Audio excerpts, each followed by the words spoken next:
I mean, it's hard to answer. Like, I'm not exactly like I was before. Um, I still have some symptoms. On the other hand, I'm running a lot faster than I was a year ago. Wow. Is that because of weight loss or? Yeah, it's like that, just like taking out my appendix and losing part of my liver, that just There turned you the go. corner for me weight Food, wise. possible No, food. it's just because I'm trying to take care of myself. That's all. Okay, good. No, Um, I'm fine. I'm fine. I still have some weird stuff going on, but it's nothing major, nothing really to complain about. I okay. feel really well. I no longer drink coffee. That's the Interesting. that's the change that wows some of my friends. Because I used Wow, me. Yeah, I used to be, I used to go to bed at night thinking, oh, tomorrow morning I get to drink coffee. I was seriously addicted to coffee. And now, like, I don't even like the smell. It's the funniest thing. Wow. Just gone. I can very much relate to that you described. I want to go ahead and welcome everybody to tonight's Magic City Books event. My name is John Schumann. I'm a board member of the Tulsa Literary Coalition, which is the nonprofit organization that oversees the independent bookstore Magic City Books. And we have a very special event tonight with Timothy Snyder, who is the Richard C. Levin Professor of History at Yale University and also currently based in Austria. He is going to be in conversation with his brother, Michael Snyder, who is is an assistant professor in the writing program in the College of Arts and Sciences, teaching, among other things, first-year composition to first-year students at OU. So Boomer Sooner, and we're very glad to have you both. And I just, in my role here as moderator, want to plug a couple of upcoming events. So tonight is a Thursday. We're here earlier at 5 p.m., but on the next two Thursday nights at sort of our more regular 7 p.m. Central Time, we have two great book events. The first one next Thursday, November 5th, is True Crime Time, Harper Lee Confidential, where author Casey Stepp, who writes for The New Yorker, will be interviewed by fellow New Yorker author and author of the massive best-selling Killers of the Flower Moon, which features Oklahoma and the Osage Nation, David Grand. So that is something you will not want to miss. And 2 weeks from tonight at 7 p.m., if you're a fan of Lovecraft Country, which is currently, I think, maybe just wrapped up or has a couple more episodes to go on HBO, author Matt Ruff will be with us in conversation in an event calling Live from Lovecraft Country. So those are two big author events that will be coming up in the next couple of weeks. And one other promotion, you may know that early voting is now going on at One Oak Field, right near Magic City Books. It just started today. And anyone who goes and votes early at One Oak Field and has their I voted sticker and wants to come to the bookstore, either tonight, we're open till 9 o'clock, or tomorrow, Friday, or Saturday, you can get an extra 10% off of anything that you purchase at the bookstore. So we're running a civic engagement promotion for you to go and vote early. So without further ado, I want to hand things over to Michael Snyder from OU, who will be talking with his brother, Professor Timothy Snyder. Gentlemen, thank you so much for joining us. Thank you so much, John. Appreciate the introduction, and been looking forward to this. Very kind of a special event for me. Need to be able to do this with my brother.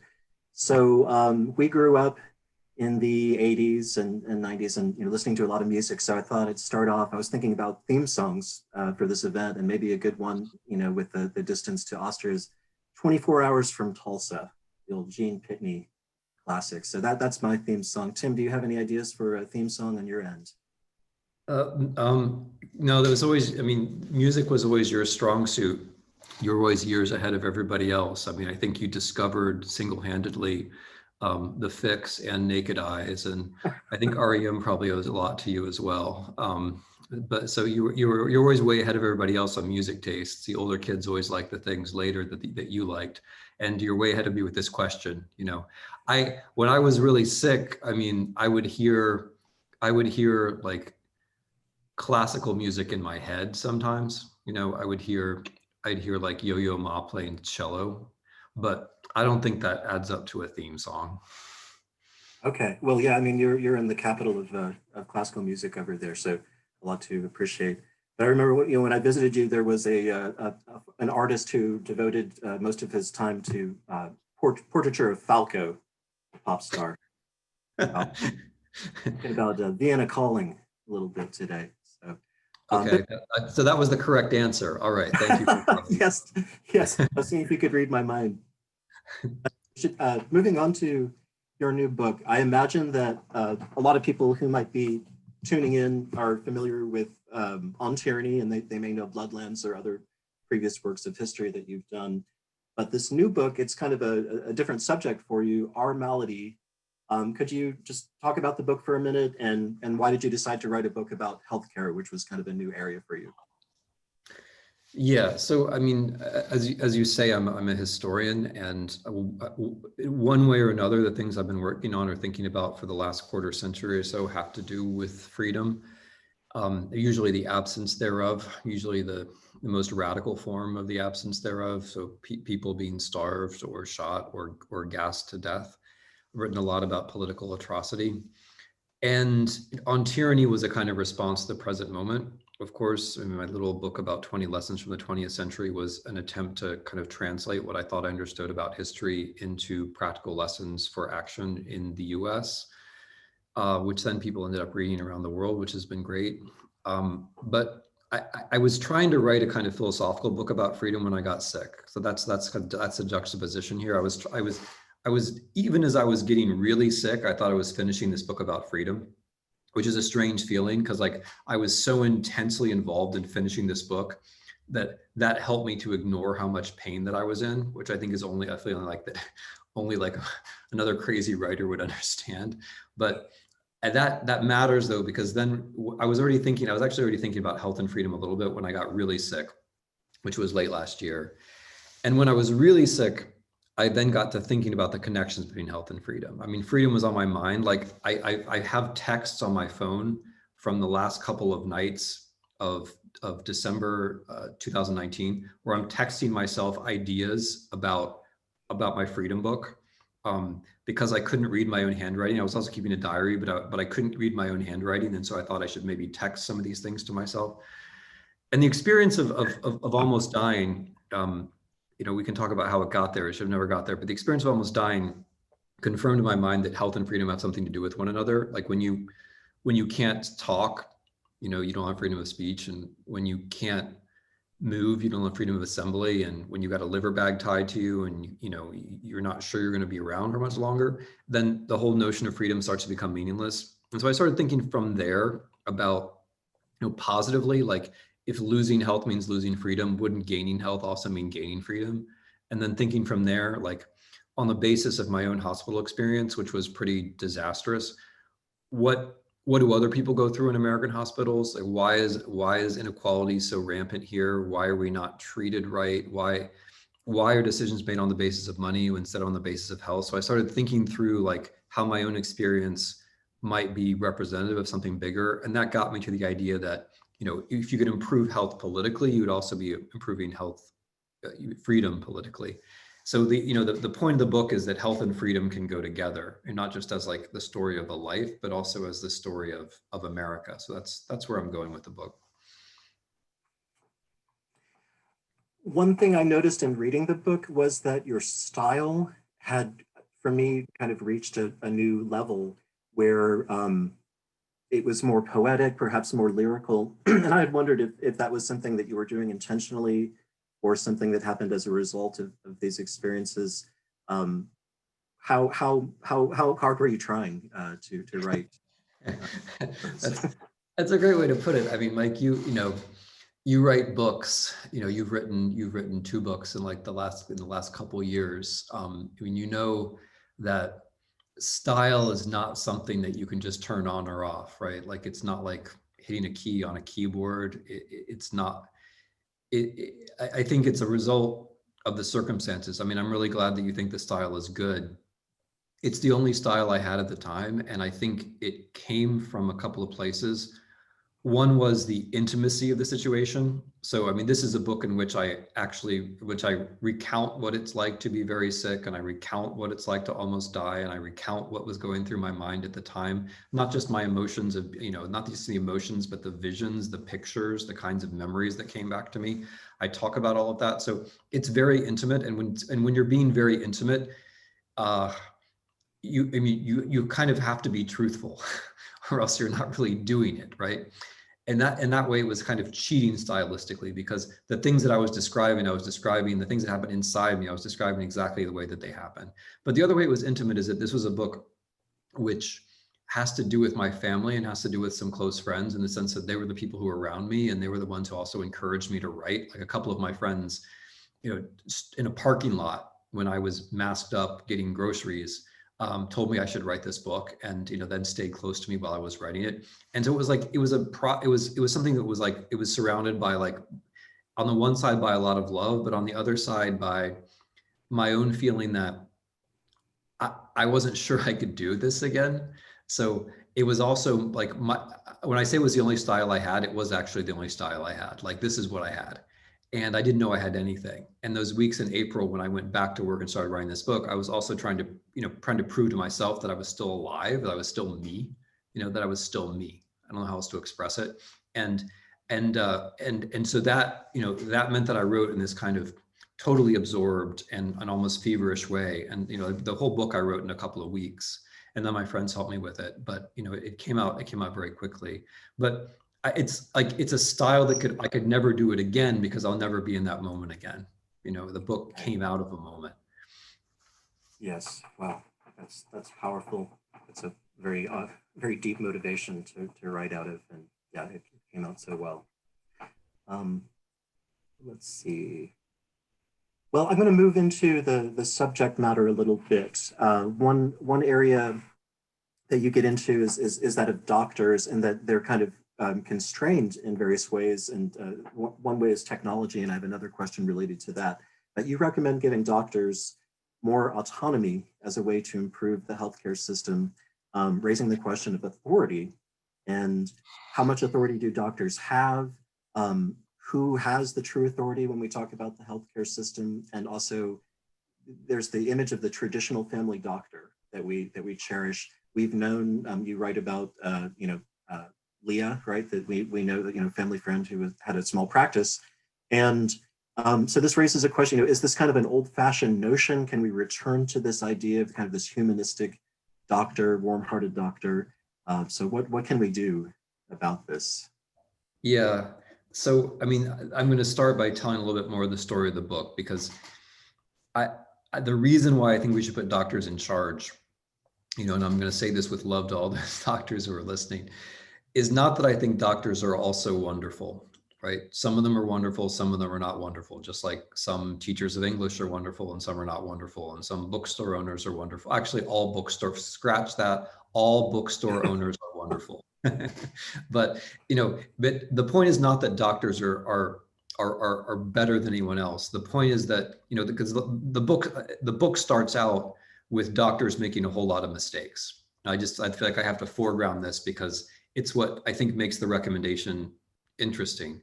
I almost died because doctors made mistakes, mistake after mistake. Like my appendicitis was misdiagnosed, and then the liver infection was found but forgotten, neglected, not reported to me. The liver infection led to sepsis, which probably should have killed me, and the sepsis wasn't diagnosed for the longest period of time. It's a really improbable period of time. And during the time I was in the emergency room, like, doctors misreported things and gave me a spinal tap I didn't need and did it the wrong way. Just over and over and over again, doctors made mistakes. But I'm trying to see this like as a problem of the system. So when I'm in Europe, the doctors are much easier to deal with. They have more time. They can talk. They can follow your story. They do follow your story. They remember you from appointment to appointment. But that's not because they're better than American doctors. They're not. It's because they're in a different system, which allows them that time, allows them to operate differently. So when I say that doctors should be in charge, what I'm basically saying is that we need to create a situation where doctors have time for the patients, where doctors have time to keep records, where doctors can follow the story of their patients.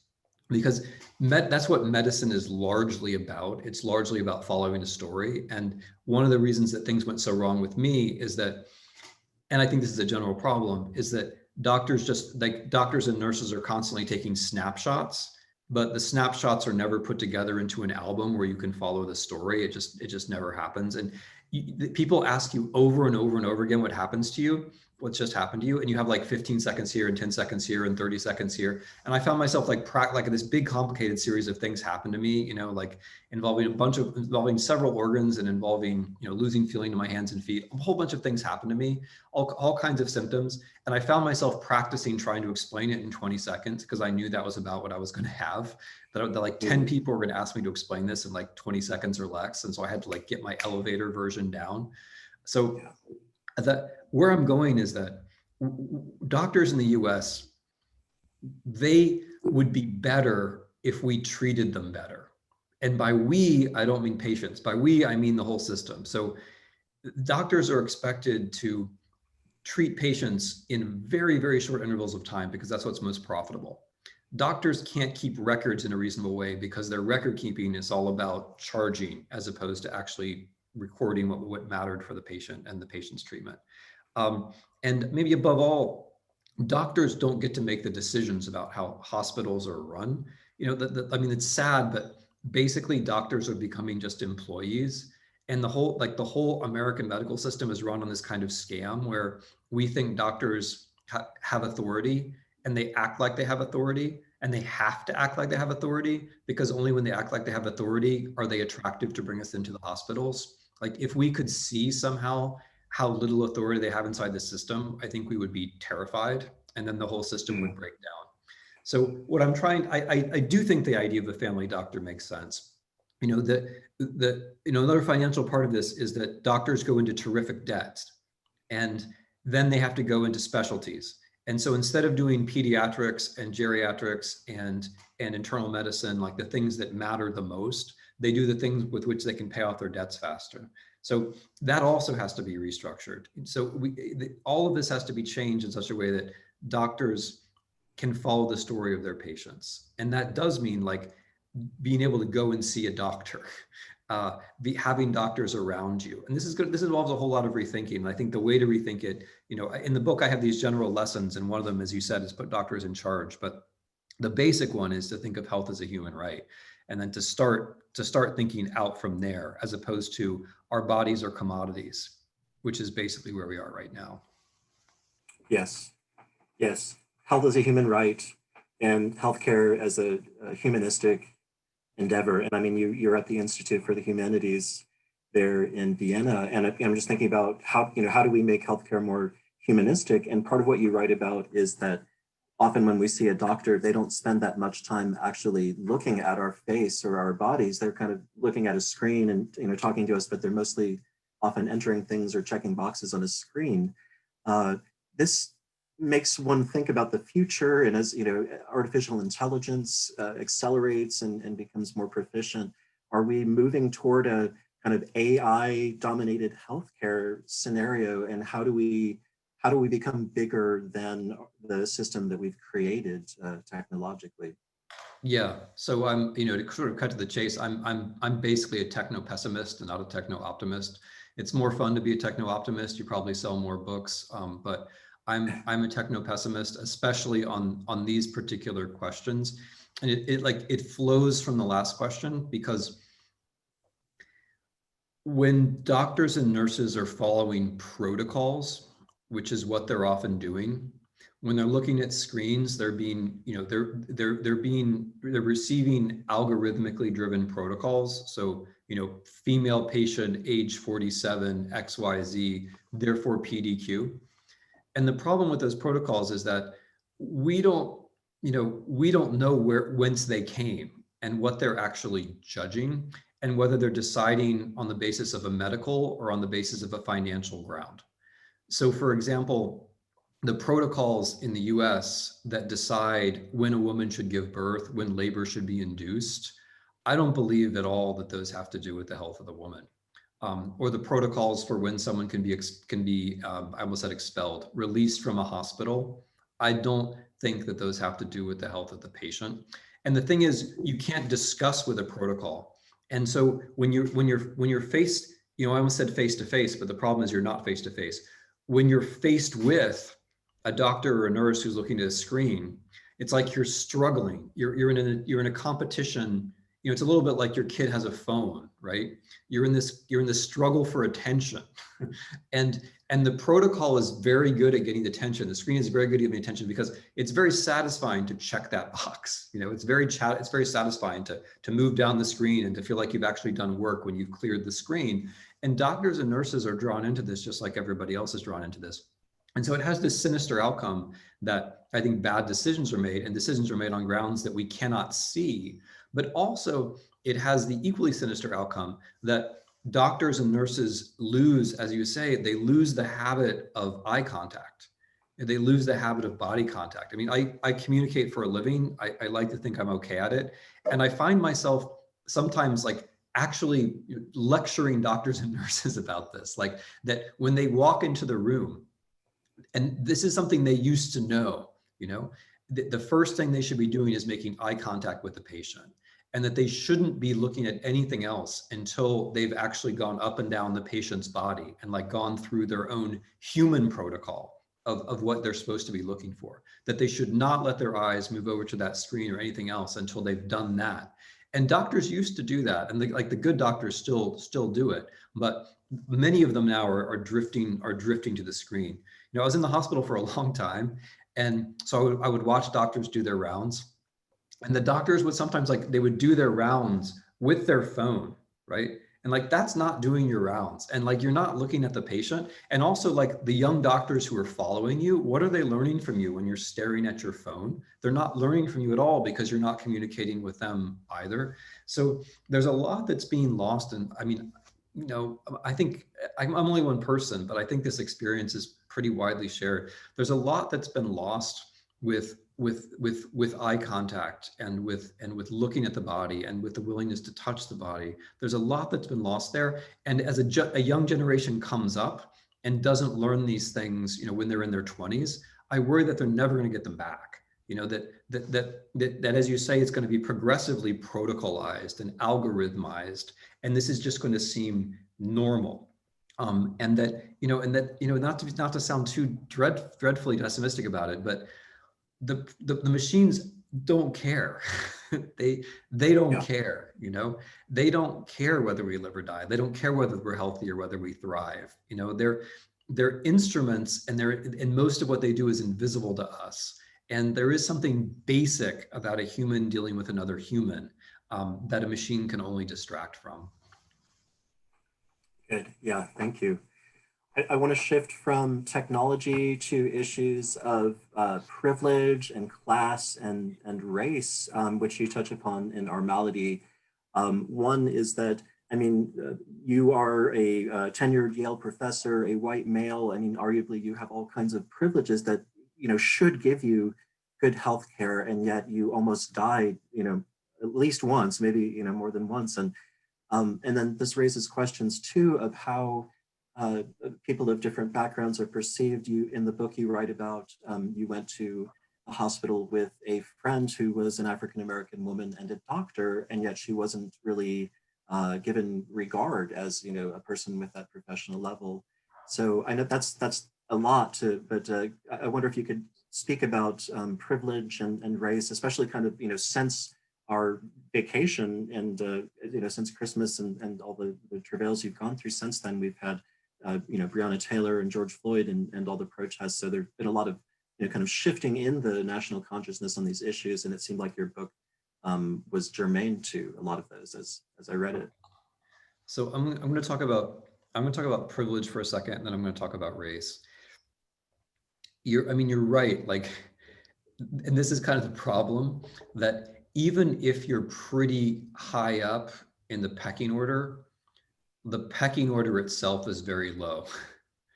And this is like the mental trap that Americans fall into. We think, okay, I've got better care than the next person, and therefore I have good care. But actually, no, you just have less bad care than the next person. Like, his care is catastrophic and your care is only disastrous, right? But because it's better than the next person, you think it's good. And we're all stuck in this trap, because we, you know, once medicine is commodified And once insurance is in reality and perception a matter of how much you can afford to pay for it, then we can't help but think, okay, I'm competing for this. And so you think, okay, well, like, I'm rich, I'm not poor, you know, whatever, I've got good insurance, I've got friends, I've got connections, whatever it is, you think, okay, I'm doing better than the next person. And that perpetuates itself, because it means that in a very dire, you know, destructive way, because the people who are on top think, okay, I'm doing really well here, even though they're not really. I mean, unless you've got a private plane that can fly you to Europe every time you're sick, you're actually not doing well, right? So, or Canada, you're actually not doing well. You're almost certainly not doing well, regardless of what you think. Like, you know, the guy, you know, the waiter at the cafe I just walked by has better healthcare than almost all Americans, right? I mean, and that's the trick, that privilege actually gives you worse healthcare because you get caught in this relative way of thinking. And because you think, okay, I'm at the top, I don't want to endanger my position, but actually you could have, everybody could have better care. You could have better care if everybody else had better care. And so there's this way that Americans get trapped into thinking that everything's a competition. And of course, competition is appropriate sometimes, but with healthcare, perversely, the result is that everybody does worse. If you treat competition as the main thing in healthcare, everybody does worse. And there are a lot of other examples of how that plays out. You know, as to like what happened to me, you know, it's funny, but like, I was a little bit naive going into the situation. Like, I've been sick a lot of times. I've been in the hospitals a lot of times, but like, I was a little bit naive. Like, all of my friends said, like, wow, you're just kind of a sucker. You know, you just like, you didn't do anything, you know, like you just went with the system. Nobody does that. You should have called, you know, and then like all the list of people I should have called, you know, and I didn't do that. Right. I mean, partly it just didn't occur to me. And I think this is partly like still my like Ohio boy self-definition, but it didn't occur to me to do anything like that. I thought, okay, there's a system, you go through the system, you tell the truth, you know, you get care. But the fact that like everybody thought, no, that's ridiculous. You know, this is an oligarchy. You got to talk to the oligarchs. That was really a lesson for me, which I've tried to internalize. So that's one kind of inequality. The other kind is race, and they're related, of course. So it's true. I mean, when I was very sick, a lot of people helped me. You know, a lot of people. One of our old high school friends, in you know, who you looked up in Florida. You know, she looked after me for a day with her family. Yeah, Julie Clark. And, you know, a lot of people helped me. Another friend met me at the airport in Hartford and drove me to the hospital. And a third friend met me at the hospital. And that third friend was an African-American physician. And, you know, it's America. It's a big city. It's Saturday night. And that all matters more than that you're a physician, you know, and you're a Black person, you're a woman. It's a Saturday night. People are distracted. You don't have a chance. And so so for just like a fleeting moment, I had a taste of this thing, like a taste of this racism, because the nurses wouldn't listen to her to let me into the emergency room. And then another doctor wouldn't listen to her once I was in the emergency room. And all of that was very bad because at that point, I was in this condition called sepsis, and the minutes were ticking and the hours were ticking and I was dying. And so I got a taste, right? I got a little taste, but of course that's her life. And it's the life of 12 or 13% of the population of this country, like all the time, not just a moment, but every moment.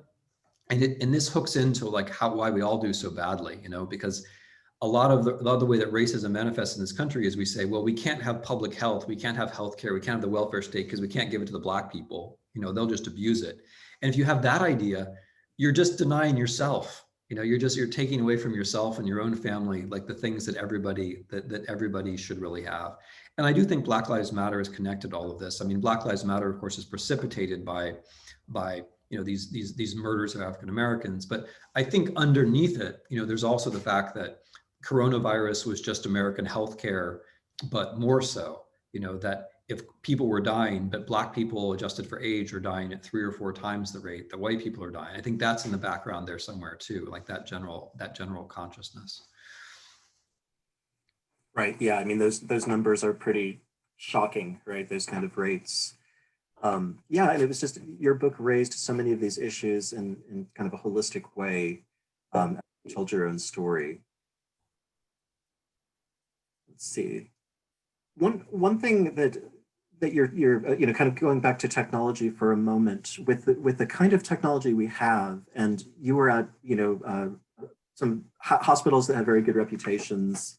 Why don't hospitals really communicate with each other so well when we have the internet? And it seems like with the technology we have that like they wouldn't look at your records in some cases. You couldn't get them to look at your past diagnoses.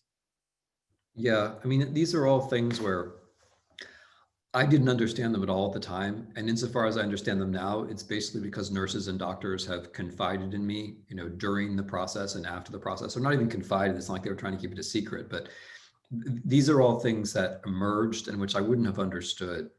I mean, so part of it, a big part of it is that we have commercial medicine. I mean, we don't, I mean, people talk about the American healthcare system. We don't really have a system. We have this private monopoly and this private monopoly and this private monopoly. And the way you make money is you command a zone. You become the only hospital in a certain zone, and then everyone has to come to you, and that's your business model. It's not a business model which really requires that you be in touch with other hospitals particularly. And it turns out they're not really. I mean, sometimes your electronic medical record can be easily read by the next hospital, and sometimes it can't, and no one ever seems to be sure exactly why that is. And then the other way that commercial medicine comes into this is with, we talked about it before, but it's with the record keeping. I mean, and again, I have this from the doctors. This is not something I can observe myself, but I was in the hospital at the beginning of the coronavirus stuff, and then I had to keep going back for treatment, through June. And one of the things that doctors would say was, we have some findings we might like to share, but we can't really share them over the record keeping system because the record keeping system is awkward and it's not, no one likes to read it, and it's not really about treatment. It's really about justifying expenses and making claims on insurance companies. And so, doctors are communicating the same way that like protesters in, Minsk are communicating, like they're using their phones. It's one-to-one. And that does, that shouldn't be right. And then there's another issue here, which is, again, commercial medicine, that doctors are gagged. I mean, they sign gag orders. They're private employees. They sign gag orders. They're not allowed to talk. And so in the beginning of the coronavirus, you don't notice things when we're not there. But one thing which wasn't there was a whole bunch of doctors on TV talking about what was actually happening, or a whole bunch of doctors writing op-eds in local newspapers explaining what was going on. Why not? Because they couldn't. They were banned from doing so by the contracts that they signed. And that's another way that communication isn't really happening. So, I mean, in my case, the different hospitals didn't usually communicate very well with one another, but I think, and like I would have a record from one hospital and the next hospital didn't want to look at it. And I think this is partly tech, but I think it's also partly the loss of the human habit of thinking in terms of a story. So it doesn't matter how much tech you have, right? In a way that, like, what the tech does is it trains you to think that you can have everything in a split second. But with medicine, you can't have everything in a split second, because medicine is about the story of a life.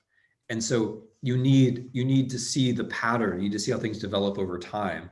And the split second isn't necessarily going to be the answer, right? But that's the feeling I had with some of the younger doctors, that like they didn't care about the things that happened to me 2 weeks ago, because that was a long time ago. 6 days ago, okay, you were in the hospital 2 weeks ago, whatever, 6 days ago, no big deal. We care about right now. And so we're going to run some tests, and then we're going to have a picture. But it's not about a picture, it's about a story. I kind of saw you writing about yourself in a way that you wrote about historical figures in your past work. I mean, your first book was a biography of Kellis Kraus, and so you were kind of telling your own story, stretching that out. And so, yeah, it was interesting to kind of see, you were taking your methods and sort of applying them to yourself. And I felt like some of your writing, as you mentioned, had a philosophical turn where you were really writing about friendship, and the nature of relationships, and kind of trying to humanize this whole quandary, and just thinking about, what are our obligations to one another, and how do we look out for each other? So, I mean, I think you ended up writing a work of philosophy that is, you know, it's this nonfiction book critiquing the healthcare system, but it's also a very strong work of philosophy about friendship and about family and relationships too.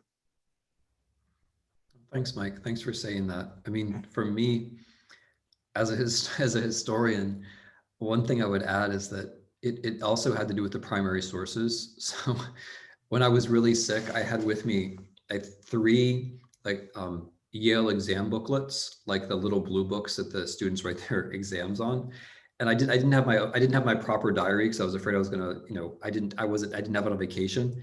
But I did manage to, before I went to the hospital, I did manage to scrabble together these these exam books.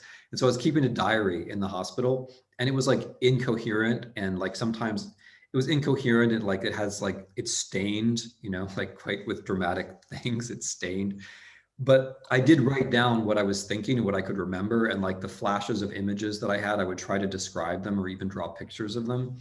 And then, you know, that was December and January. And then when in April I wrote the book, I was kind of rediscovering the primary sources. You know, if I hadn't written those things down in December and January, I wouldn't have been able to write the book in April.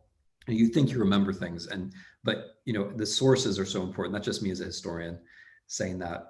But then the philosophy, that's really nice of you to say. I mean, going back to the thing I said at the very beginning, I was thinking about freedom when I got into all of this. And you know, the way we think about freedom in the US, it's like, first of all, we use the word way too much, and we don't really know what we're saying by it. It's like we just pound the word against the wall until it's totally empty of any meaning.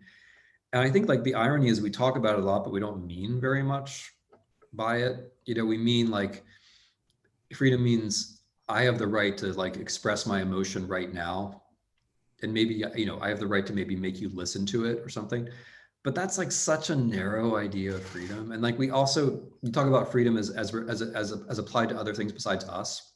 We talk about free markets all the time, but like, what does that actually mean? You know, a market is not a person. You know, a market can't, you know, it's an abstraction, right? It's regulated, it's less regulated. It doesn't care. The market doesn't care, but a person cares. You know, it matters whether a person is free or not.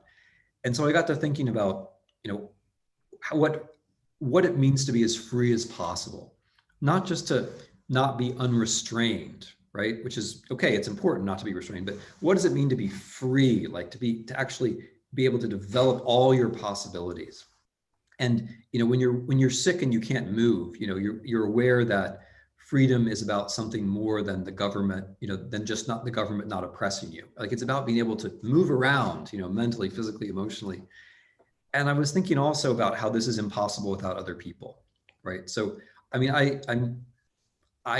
freedom is about the highest value for me, but freedom is not the same thing as being alone. In fact, it's impossible to be free when you're alone. I mean, that's another thing. When you're really alone, you know, there are people who have been alone for a lot longer than I was. Like, you know, people have been in prison, friends of mine, you know, so many people in prison now. There's so many ways of being alone, which are so much more intense. But even if you have just a little tiny taste of being alone, you realize that like, that's not the same thing as being free. And I think more broadly, like there's this paradox inside of freedom, which is that in order to become a free person, you need the help of other people, right? You're a child, you need parents and school teachers. You know, you're an adult, you need other people to help you build up a healthcare system, but you can't do it on your own. Like it's impossible to create the conditions for freedom on your own, which means that if you are free, you already have a debt to other people inside your society to try to help them also become free, right? I mean, the way that Americans react is often very ungrateful, like I'm free, story's over. But if you really are free, that means that you've already earned a debt. You know, you already have a debt to other people, which you should be trying to repay. So I was trying to think through about, you know, not just because like, I mean, my family and my friends, I think help keep me alive, but also trying to think through what it would mean broadly for us to be thinking about freedom in this way. Like that in order to be free, you have to have solidarity, that these things don't actually contradict each other, that they're necessary one for the other. And I mean, this is philosophical, it's kind of you to say, but it's also political, because in the US, we've got ourselves convinced that you can't have health and freedom, like that somehow if we have health, that's going to challenge freedom or vice versa. And I think that's totally and utterly nonsense. We would be much freer as a country if we had better access to healthcare. and vice versa. If we had better access to healthcare, we'd be freer. The two virtues actually go together, I think. Yeah, I agree. And I don't know if we've said the word capitalism, but of course, this all goes back to, the problematics of capitalism in the healthcare system. That, yeah, it can't be competitive, and it can't be a game of individuals, trying to win, because what does your individual freedom mean if others are not free, if they're suffering? Yeah, how much pleasure could anyone really take in that anyways? Just kind of as a philosophical question. Yeah, so it's kind of thinking of this in collective and social terms. So I did really appreciate that movement from as you were suffering and kind of losing your facilities and kind of moving into more limited states of consciousness, as you felt yourself losing your health, losing yourself, possibly losing your life, and that allowed you to kind of take steps in your thinking to move towards a more, you call it solidarity, and kind of moving towards a more collective model. So that was it was a remarkable journey to go on in such a short book. Thanks. I mean, I don't think I really deserve the credit you're giving me, because it was more of something that happened to me, like that when I was really sick, I was very angry, but then I also had these moods where I felt very close to other people. And I think this was part of this. I mean, it was me being ill. Like, it was a way of, it was my body trying to survive, I think, in both modes.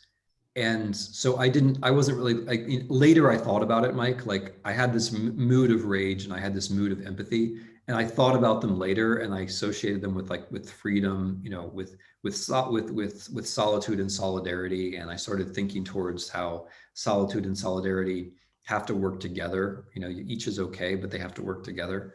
But at the time, I couldn't really think. At the time, this was just happening. And it's true that, when I didn't want to die sometimes because of me. I didn't want to die because I didn't want the unpredictability of me to end. But then there were other times where I didn't want to die because I couldn't bear the thought of other people going on without me. And that, like, not that they couldn't do it, right? But that, the unbearability was, okay, my son, my daughter, like, it's just as likely now that they're going to go on without me as that I'm going to be around. And so then, like, you think, okay, my death isn't just my death. My death is my death inside other people.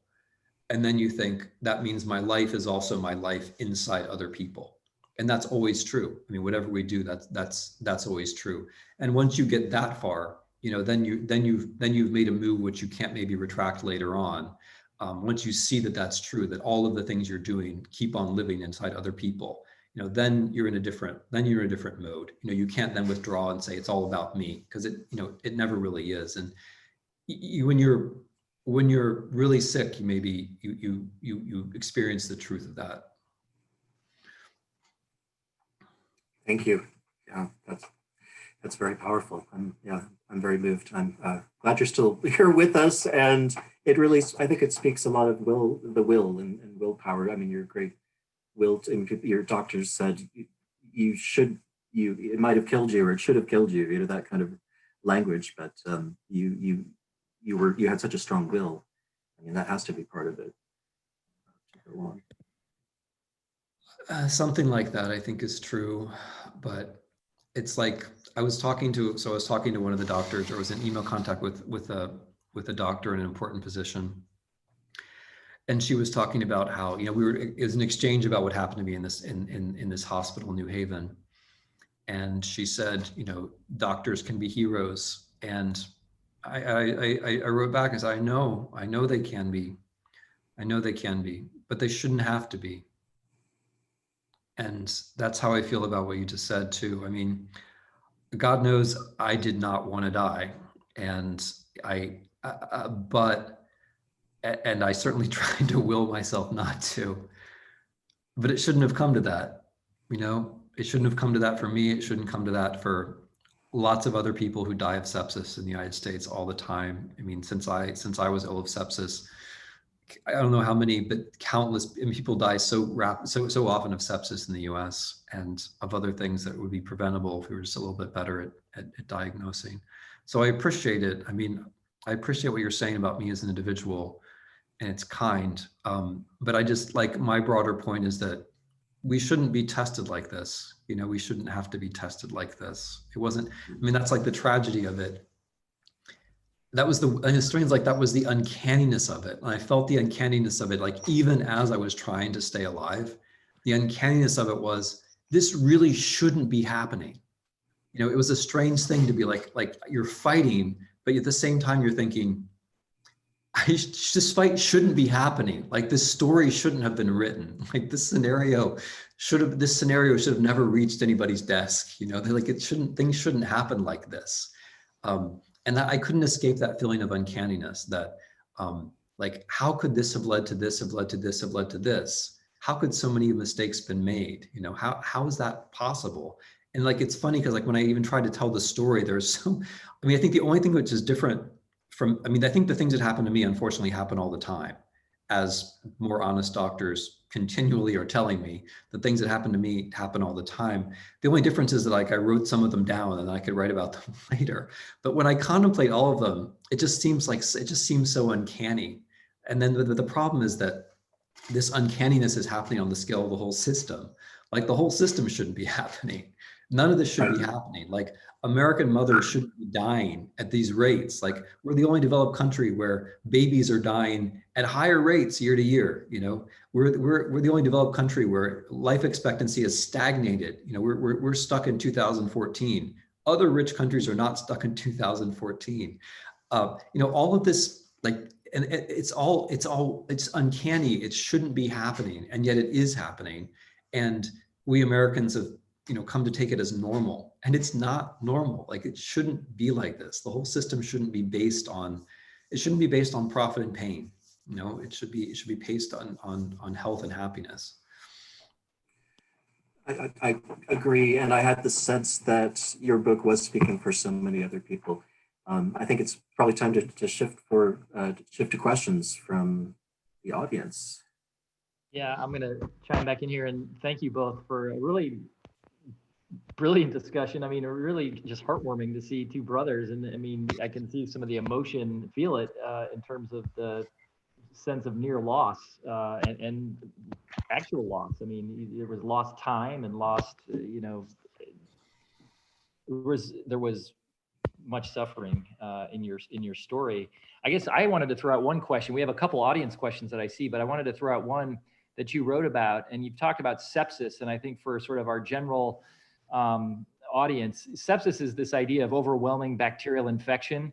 And so you had what it took a long time to diagnose was a liver abscess. You had a collection of pus in your liver that was releasing bacteria into your bloodstream, which was causing an inflammatory response. And your blood pressure as a result just precipitously dropped. And one of the key medical things when that happens is antibiotics need to be on board as quickly as possible.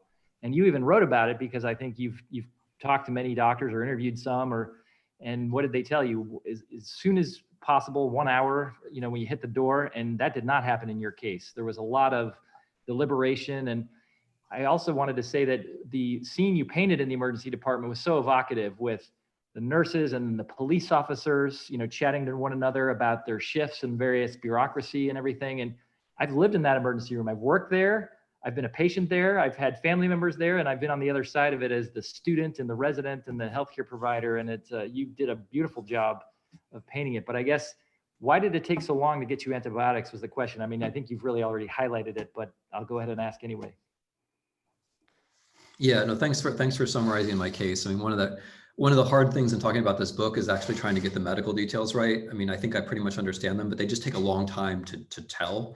You know, so I had appendicitis, which was misdiagnosed, and my appendix burst, and I had peritonitis, but I managed to survive that. Flew across the Atlantic with it. Finally got my appendicitis diagnosed. My appendix came out. When my appendix came out, they saw what looked like a lesion on my liver. They forgot to tell me about the lesion on my liver. It was an infection. They sent me, so because it was the US, they sent me right out after my surgery with a couple of pills. So the lesion grew and grew and grew, and then, as you say, it burst into my blood, and I was in sepsis for a long time. I mean, I don't even like to think about how long I was in sepsis, given the things that sepsis does to you. But I was in sepsis for a really long time. Why do they have so much trouble diagnosing this? I think Mike already pointed to a couple of things. One is that the hospitals didn't do a very good job of communicating one with the other. I mean, there was a kind of dramatic scene where like I literally had my records from one hospital in my hand, and I'm trying to get the doctor to look at them.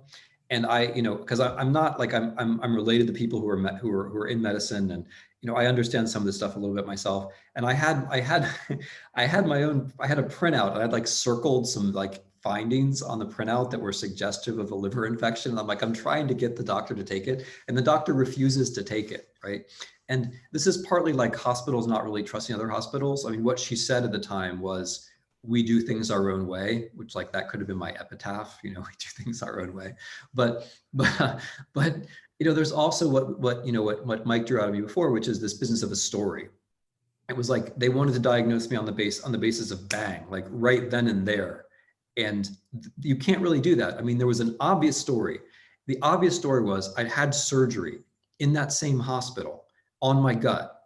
That's the obvious story. So the first thing you look at would be my gut, but they didn't look at my gut. They looked at my head, they looked at my chest, they gave me another spinal tap. They tested me for, Nile River virus. They tested me for everything. And I mean, they tested me for everything, but they didn't think of the obvious, like normal, the human story. This guy had surgery on his gut. Therefore, let's look at the gut. Let's think about the gut. Let's look at the scan of his gut that we took 2 weeks ago, because that has a liver lesion on it. It took them 12 hours before they even thought of doing that, right? So, I mean, it's partly that hospitals won't communicate. It's partly that I think there's this problem with figuring out that patients have stories and aren't just snapshots. And partly, of course, it's the chaos of the emergency room, as you know very well, where if someone could just have like sat with me for 15 minutes, I think they would have figured out I had sepsis. They also they tested, I forget the name of the test now, but they ran the test which measures for sepsis, and I was 35 times over the normal level, but they misread the results by an order of magnitude. So instead of looking like 35 times, 2 orders of magnitude. So instead of looking like I was 35 times more, it looked like I was 1/3 of them. So, but I would like to think they wouldn't have done that if they hadn't been so rushed and pressured by the emergency room situation. But yeah, I mean, it took them a while to give me antibiotics. It was 7 or 8 hours before I got antibiotics, and then it was another 10 hours before I was properly diagnosed in the emergency room. I was in sepsis for a long time. It shouldn't happen. I mean, you have said it, and Mike has said it, but we're just so lucky that you are alive and look as well as you do, and are talking, thinking, and writing, and I suspect teaching and researching as well as you have in the past. I want to get to a couple of questions here because we're nearly out of time. One attendee asked a good question: what's the role of the government in all of this? And goes on to say, I was wondering why there's no regulation to check how hospitals operate. And I don't know if from your experience as a patient and as a writer, you have an answer for that. I mean, I could certainly throw in 2 cents, but. Why don't you throw in your 2 cents first? I mean, Well, the government does regulate. So there are, of course, there are accreditations. There's the most famous and well-known is the Joint Council for Accreditation of Healthcare Organizations, or as it's known, the Joint Commission, or TJC, I think is now. And it tries to accredit most, I think something like 90% of healthcare organizations in the United States. The problem is that it's done on a broad level, and these individual cases of negligence or harm or malpractice can't be really adjudicated, but they can be investigated. So if there is an egregious error, it can be reported. It can be reported to a medical authority or hospital board. The problem, as you may or may not know, though, is that we are very bad at censuring both our healthcare organizations and our doctors, because even when some doctors have behaved egregiously poorly or broken the law, they often they might get their license suspended, but they get their licenses back. And that's sort of a separate issue. But the bottom line is there is some government regulation, and of course, but I guess the answer is it's really not good enough. And we live in certainly a complicated bureaucratic environment where there has been a lot of emphasis on deregulation in the recent times. So I'll leave it there, but I'd rather hear your answer, to be honest. Well, I'll pick up there. I mean, I think there are some things that should be regulated, and there are some things which should just be set up on a different basis. And I think medicine should be set up on a different basis. You know, when you say that, when I say, as I say in the book, that healthcare is a human right, what I'm trying to say is that our bodies are not things. So I have a book about children and childbearing and a chapter about childbearing. And because the book is not just about death, it's also about life. But the comparisons are really clear here too. Like in Austria, where my son was born, you have to, the mother has to stay 4 days by law afterwards, so she can learn to breastfeed, learn how to change a diaper, like all this stuff, which is actually not automatic, and just to make sure mother and baby are doing okay. You know, in the US, you're out. Like you give birth, you're out.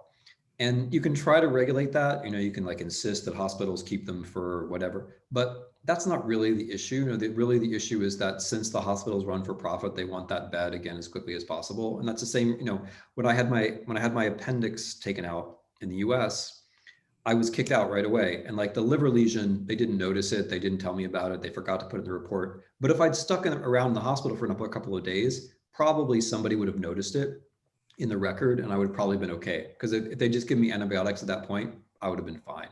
But because I was kicked out right away, unlike as I wouldn't have been in India or Bulgaria or pretty much any country you want to name. I'm just mentioning countries where I happen to know people who had their appendixes out in recent months, so I can compare. So the fundamental issue is profit, right? So you're there if you're the right kind of sick for the right kind of time, you know, you're welcome. But if you're the wrong kind of sick and there's not a procedure that they can be charging to the insurance companies, you're not really so welcome. And that's a basic structural issue, which I think regulation can't fundamentally fix. I think that you have to fundamentally re-incentivize the whole business. And to do that, you have to start from a different basis, like a single payer system where the population as a whole, then where the middlemen are then cut out, and where the population as a whole has leverage on the insurance companies or leverage on the pharmaceutical companies, then all the incentives work differently. So I think it has to be something more radical than regulation. You know, the European systems don't work better because they're more regulated. They work better because they're starting from a different premise. So that gets to really the next question, which I can cluster. Another viewer asks, what is a better way to compensate doctors than the current system? And you sort of got at that with single payer, but more importantly, there are two people asking the political question. How does a new president or a change in administration after elections, what steps could be taken to address this problem with our healthcare system, or lack of system, as it were, and how could we address it? And yeah, so I'm a radical on this. I mean, a radical in American terms, you know, like in European terms, I'm like quite conservative. But in America, you know, just to say this is to be a radical, so I'll be a radical. We should have a single payer system. We should have a single payer system. There should be universal access to healthcare. And you know, whether you have access to healthcare shouldn't be determined, you know, God forbid, by your race, and it shouldn't be determined by how much money you have. Everybody should have access to healthcare, and that's possible, people. Like, that's the way it is. You know, like I'm in Vienna, I'm sick. This is not a theoretical example. I was sick the other week. I got sick.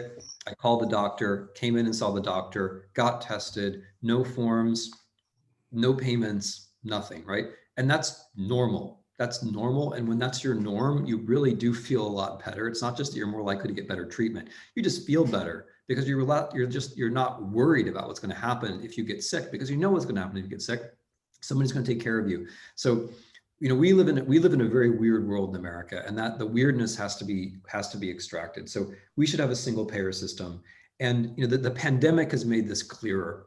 The main reason so many Americans have died is because, you know, we have a president who's kind of happy with lots of suffering.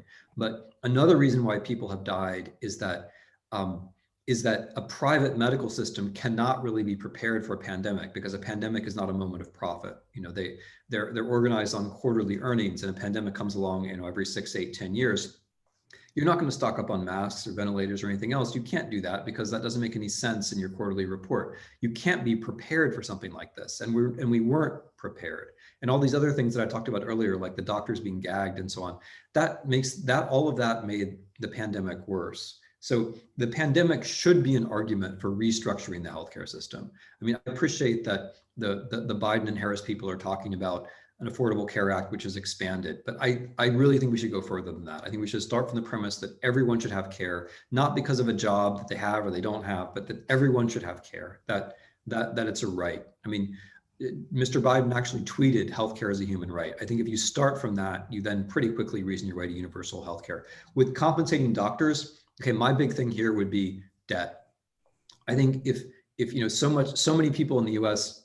accumulate debt, and then that debt that they have then constrains their choices, which is one way that we're a less free country than we could be. But with doctors, I think that doctors who choose to go into internal medicine or pediatrics or geriatrics, like the front line, like the doctors who actually see the people and who make the important decisions, I think those people should have their debts forgiven, especially if they go into underserved areas. I think we should have a structure where, like, if you go into an underserved area and you start a practice, then your debt is forgiven. I think that would then help to even up the incentives. It would make a lot more doctors a lot freer and a lot more patients a lot happier. Thank you. I think we're kind of out of time, but if you're willing to keep going, there's probably two more questions.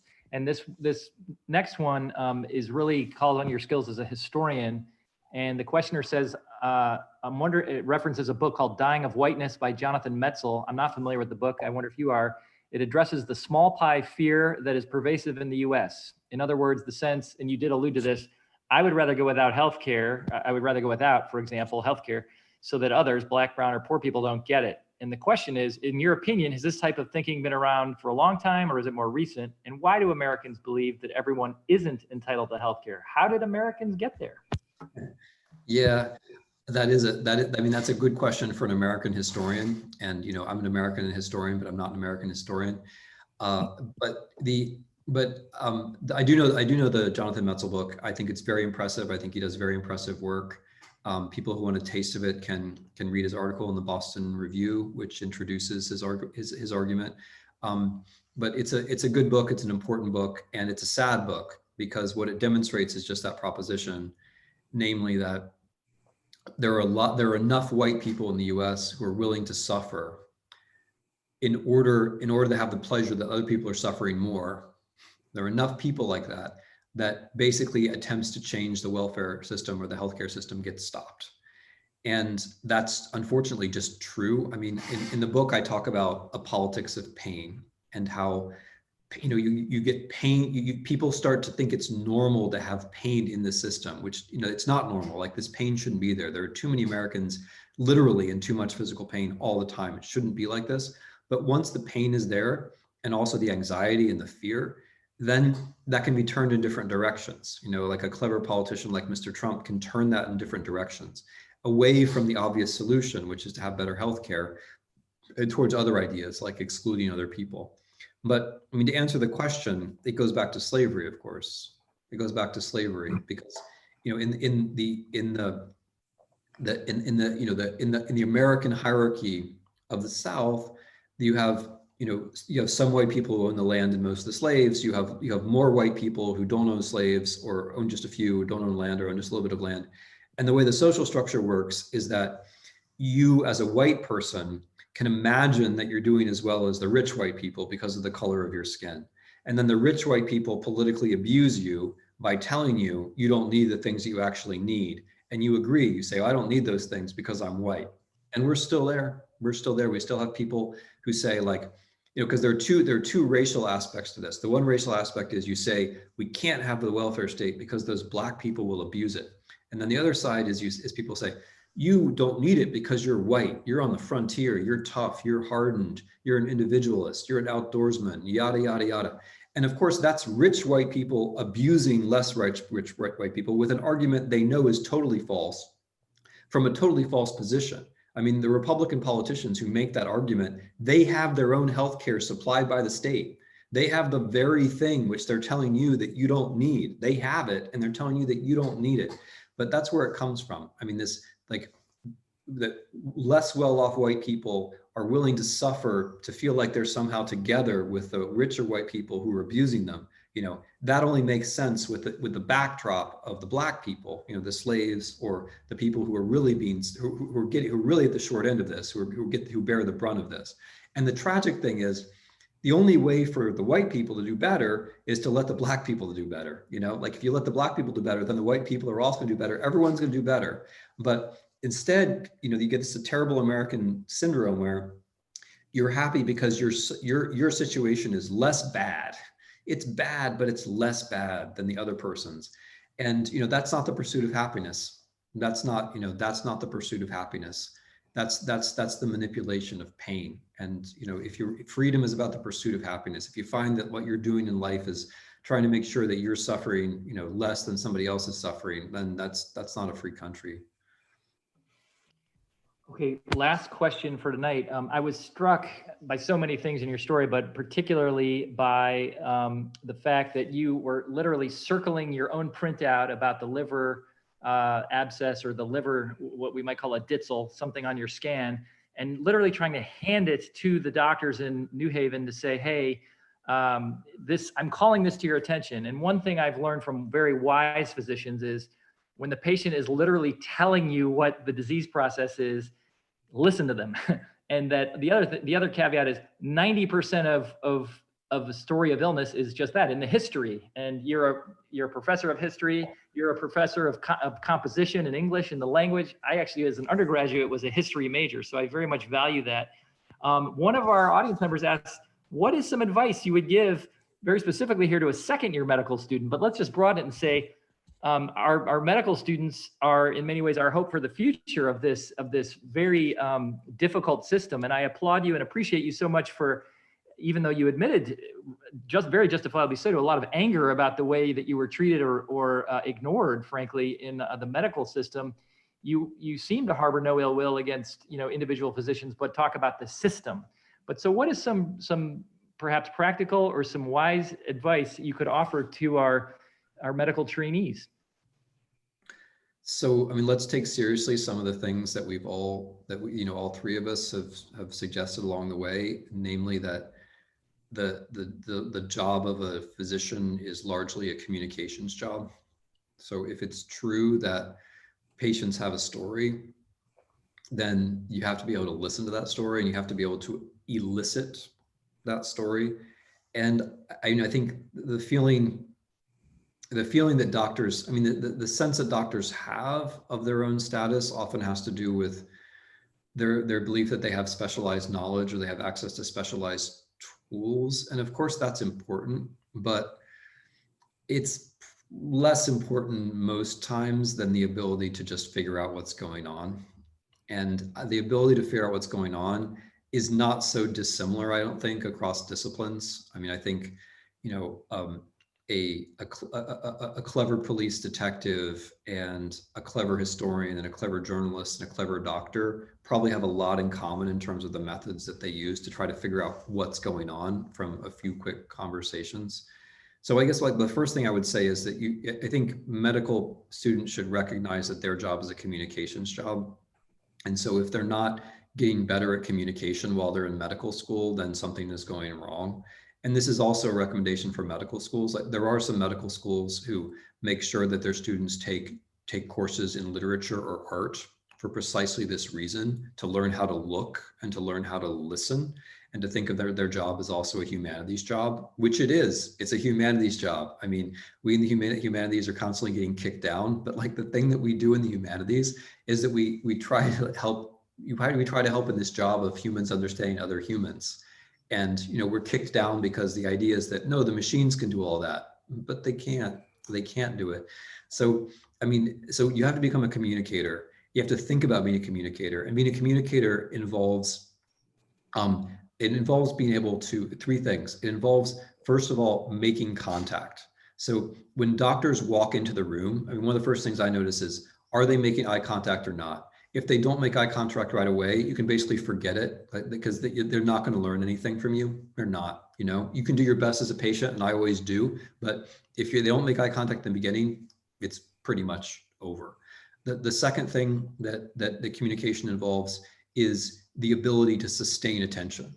So you make eye contact, but you also have to continue to be there. You can't immediately look at your fucking phone. You can't immediately turn your head to the screen, right? You can't immediately, do the thing, that doctor gesture that makes you feel like you're smart, whatever that doctor gesture is. You can't do those things. You have to keep paying attention to the person's body past the point where it's automatically comfortable to you.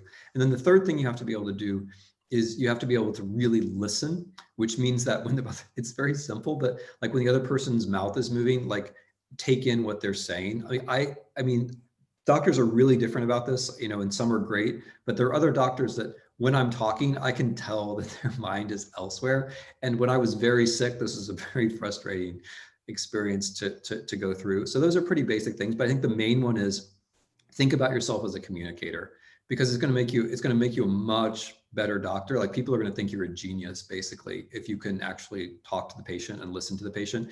And I mean, I really did wish I didn't have to say things like this, but it's gotten worse. Okay. This has gotten worse. I'm sorry to say this, people, but like, it's gotten worse. Like that I had particular problems with some younger doctors who just couldn't sustain attention on a person. And I think that's something that if you're a doctor coming up, you've got to actively work on, because it doesn't come naturally, and it's a really crucial part of the whole job. I mean, I wish, like, I mean, when I'm a patient and I'm not hugely sick, I sometimes talk to doctors about things like this. Like one of the things that doctors will do, which is so terrible, like when they want you to say yes, they'll nod their head when they're talking. And because it's from a position of authority, then the patient will say yes. And you should never do that, right? Or when they want you to say no, doctors will sort of shake their head while they're talking. And then the patient says no, because the doctor is in a position of authority, and you sometimes think it's the right answer. You can't do stuff like that. You got to be really aware of your position of authority, and you have to be really aware of like how you're moving your body and how the other person is moving their body. There are plenty of physicians who could articulate all this much better than I could, but there's my answer. Well, the Yale School of Medicine should take advantage of when you're in New Haven, and if not, have you just do a lecture. I went through 4 years of medical school and 4 years of residency, and no one ever told me that my job was communication, not once, I don't think. I mean, never explicitly that way. It was always kind of implied. I want to thank both of you so much for joining us tonight. This was enlightening. It was fascinating, and in many ways very disheartening about our future. And we barely got to the political discussion about your previous book, but we'll leave it at that. With an encouragement for all of you, if you haven't voted absentee, to go out and vote early, or vote in person, or make your plan and vote and wear your mask. And if you're in Tulsa, I know many people are watching this from outside of Tulsa, but if you're in Tulsa, you can vote tomorrow and Saturday at One Oak Field, early voting. Bring identification and be prepared to wait, although the weather will be better. The rain seems to have subsided. But I want to thank Professors Michael and Timothy Snyder for a really interesting evening, and best of luck to you both. And I'm just glad, stay healthy, stay well, stay safe during the pandemic. Okay. Thank you, John. Thanks, Mike. It's been great.